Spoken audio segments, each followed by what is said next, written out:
Autism or autism spectrum disorder (ASD) refers to a broad range of conditions characterized by challenges with social skills, repetitive behaviors, speech, and nonverbal communication. According to the Centers for Disease Control, autism affects an estimated 1 in 36 children in the United States today. People with autism may have restricted or repetitive behaviors and interests related to ASD. Examples of these can include getting upset by minor changes, being obsessive about their particular interest, or always having to follow certain routines. Most people with autism have other related disorders such as delayed language skills, delayed cognitive or learning skills, unusual eating and sleeping habits, unusual mood or emotional reactions, anxiety, stress, or excessive worry, lack of fear, or more fear than expected. It is important to note that children with ASD may not have all or any of these behaviors listed as examples. However, I'm listing some of these symptoms as they are important to keep in mind as we discuss today's case. Hey guys, my name is Shay and this channel focuses on true crime cases involving our most vulnerable victims, children, and individuals with special needs. I hope you stick around for today's case. If you like this content, click that like button and subscribe to my channel. I'd really appreciate it. With that said, let's head over to Long Island, New York, where Michael Valva and his girlfriend Angelina Paulina reside with Michael's three young sons, Tommy, Anthony, and Andrew, and Angela's three daughters. Both Tommy and Anthony were diagnosed as autistic. Michael, who is a police officer with the New York Police Department, was previously married to Justina Valva. On December 30th, 2015, Michael filed for divorce from Justina. Initially, Justina retained custody of their three children while the divorce action was pending. However, after Donna McCabe, who had been appointed to represent the children in the divorce action, informed New York Supreme Court Judge Zimmerman that Justina had been interfering with Ms. McCabe's access to the children, Judge Zimmerman awarded temporary custody of the children to Michael, but allowed Justina to have unsupervised visitation with the children. After Michael was awarded temporary custody of the children, he began to file CA allegations against Justina with CPS, alleging that Justina was hitting the children and poisoning them with a toxic brown medicine. He also accused Justina of suffering from a deteriorating mental illness that rendered her incapable of caring for the children. After Michael filed his CA report, the case was assigned to Michelle Clark, a CPS investigator who subsequently visited Tommy and Anthony at their school. The children denied Michael's allegations. They told CPS investigator Clark that they had no concerns about visiting their mother and that their mother did not use physical punishment and that they were not afraid of her. Meanwhile, Justina also filed her own CA reports against Michael and informed CPS that her children were starving and suffering severe weight loss while living at their father's house. Justina noted that in 1 month, Anthony, who was 8 years old at the time, had lost 13.2 pounds, Tommy, who was 6, had lost 4.4 pounds, and Andrew, who was 4, had lost 3.7 pounds. Justina also reported that Michael and his girlfriend Angela were beating the children on their heads, hands, and backs and putting them in extremely long timeouts without food or drink and making them stay outside in the backyard with no shoes.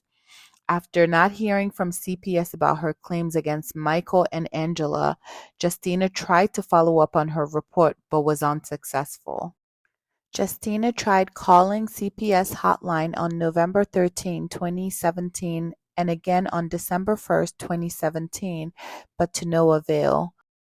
Justina then later learned that CPS investigator Clark closed the CA complaint against Michael on November 9, 2017, only 2 days after Justina filed her report with CPS. It is not clear whether CPS talked to the boys before closing the case. Nevertheless, a determined Justina set up another meeting with CPS. On December 19, 2017, Justina met with Clark and two of her supervisors, Edward Heap and Robert Leto. During the meeting, Justina again informed Clark, Heap, and Leto that the boys were losing weight while living with their father and that their educational needs were not being met, and that their father was leaving them outside in the cold without shoes as a form of discipline. Justina then provided the three CPS employees with a flash drive containing over 300 files of direct evidence that Michael and Angela were abusing the children. The flash drive also contained letters from the children's pediatrician and a neuropsychologist who specializes in treating children with autism, which stated that Justina was a loving parent and there were no signs that she abused her children. Moreover, the flash drive contained a letter from Dr. Kimberly Behrens, who supervised Anthony's intensive behavior treatment, which predicted that Judge Zimmerman's order removing the children from Justina's custody would cause regression in Anthony's developmental progress, as well as psychological and emotional distress for all three children. And for me, as a mother of a 4-year-old on the autism spectrum, I wholeheartedly believe that such a disruption can indeed cause a child on the spectrum to regress. And so while this file of evidence from Justina may seem like self-serving evidence from a mother desperately wanting her child back, the documentations from the doctors give it credibility. Justina also provided CPS with certified transcripts of audio recordings showing Michael and Angela trying to brainwash the children against their mother by forcing them to repeat phrases like, "I don't love mommy, mommy is mean, and I don't want to stay with mommy." I should add that it is not clear how Justina got her hands on this evidence, but it is interesting that she was able to obtain this level and amount of evidence that appeared to give credence to her claims against Michael and Angela. But still, even with all of this evidence, CPS again closed the case a day later without an investigation. On January 2nd, 2018, Justina filed yet another CA report against Michael. This time, Justina accused CPS of closing out the report a day later without conducting any investigation. 12 days later, on January 14, 2018, Justina filed another CA report against Michael after she discovered injuries on Tommy's buttocks, which included coagulated blood clots, bruises, and broken blood vessels. Tommy told Justina that Michael hit him 12 times that day before. After finally initiating an investigation of the injuries to Tommy's buttocks, CPS filed a neglect petition against Michael for using excessive corporal punishment.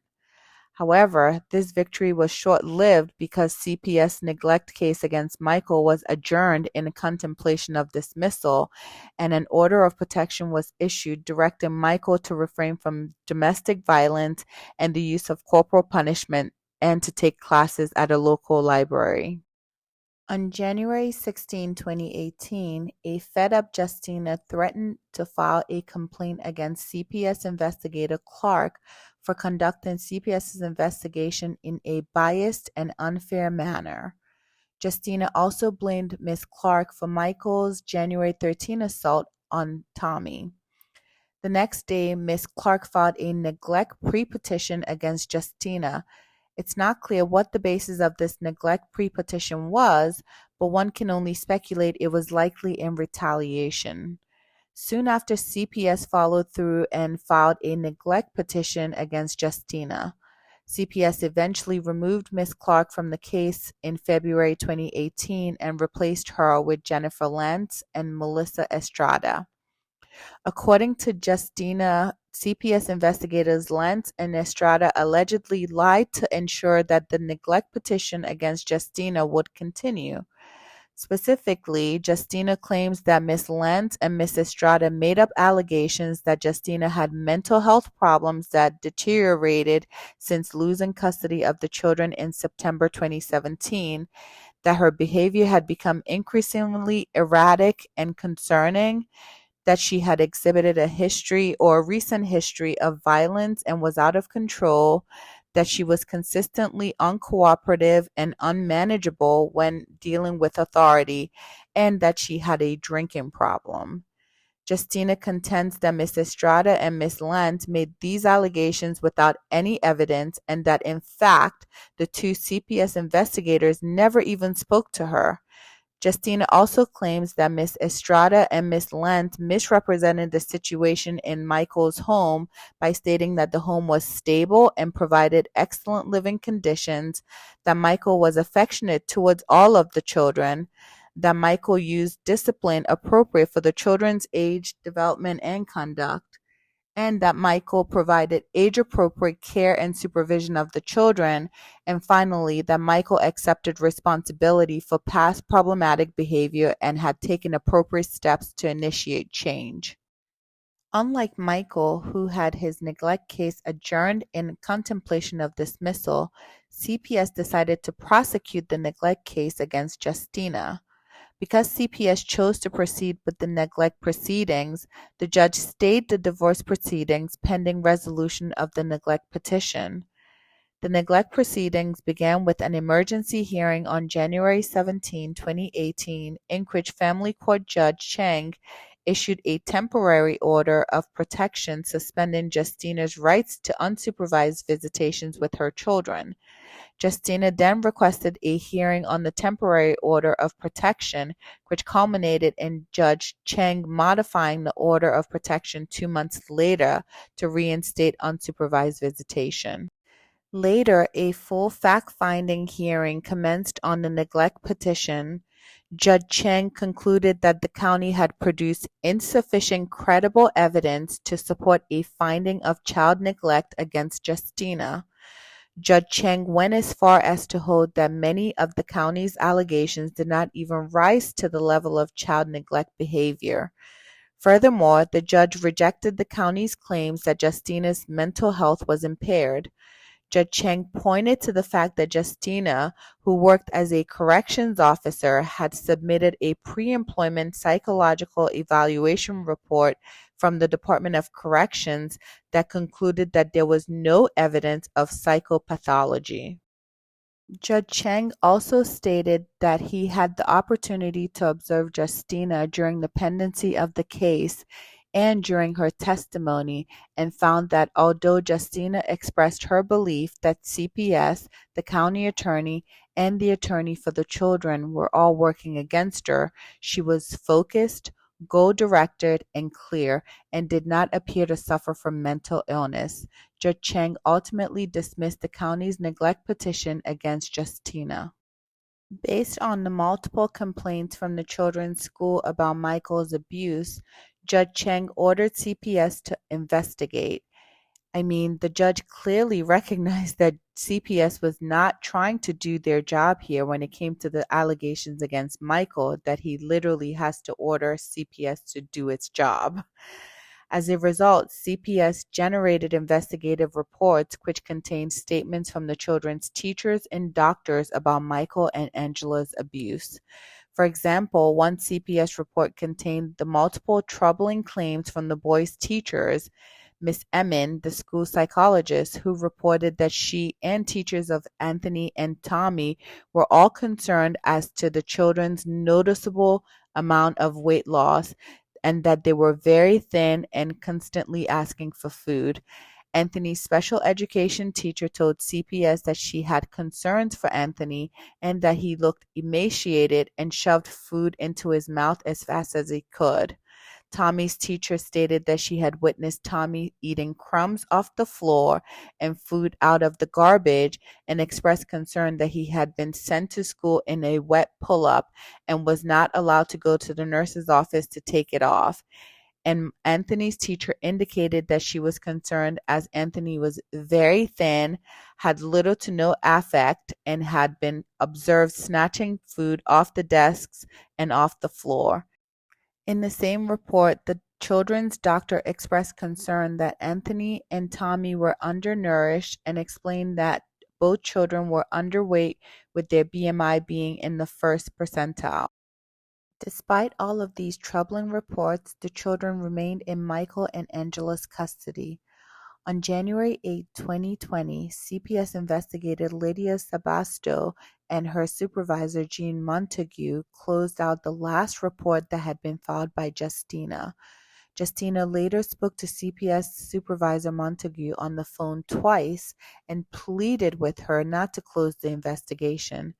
Less than 10 days after CPS closed out its final investigation into Michael and Angela's abuse, tragedy will strike one of the Valva children. On January 17, 2020, cops were called to the Valva home and found Tommy, 8 years old at the time, unresponsive. Michael claimed Tommy had fallen in the driveway of his home while waiting for the school bus. However, upon arrival, the police found Michael administering CPS on his son in the home's basement. Tommy only had sweatpants on, which were pulled down below his knees. Tommy was rushed to Long Island Community Hospital where he was pronounced dead of organ failure due to hypothermia.